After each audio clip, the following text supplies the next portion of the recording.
मताला जर आला तर त्याला बूट द्यायचा, तोंडावरच तिथंच.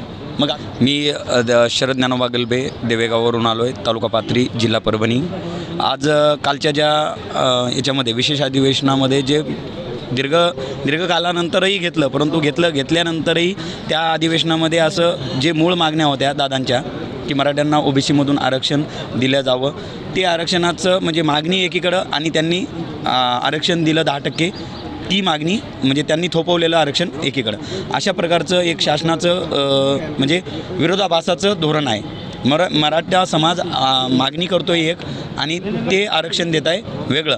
त्यामुळं येणाऱ्या पुढच्या काळामध्ये या शासनाला त्यांची ही जी काही ध्येय धोरणं त्यांनी चालवलेली आहेत, त्यांना वाटते किंवा याच्या जीवावर येऊ त्याच्या जीवावर येऊ, ह्या समाजाला धरू त्या समाजाला, कुठल्याही प्रकारचा असा आमचा हे नाही आहे. आज आमचं एकच ध्येय धोरण ठरलेलं आहे. दादांच्या वतीनं सांगतो इथून अंतरवली सराटीमधून की येणाऱ्या पुढच्या याच्यामध्ये शासनानं एक किंवा मराठी जे काही नेते आहेत त्यांनी एक ओळखून सोडावं की आमच्या दाराला त्यांनी मत मागायला येऊ नये. आलात तर एक चप्पल किंवा जोडे आमच्याकडून तयार आहेत. पक्षाचं त्याला एकच सांगतोय, आमच्या पाथरी तालुक्यातले आमदार जे चालू असतील काय असतील त्यांची नावं काय कशाला घ्यायची, आल्यानंतर मी सांगेल माझ्या समाजानं, माझे मित्रमंडळी आहेत त्यांना आम्ही एक ठोकपणाने सांगितलेलं आहे की मताला जर आला तर त्याला बूट द्यायचा, तोंडावरच तिथंच.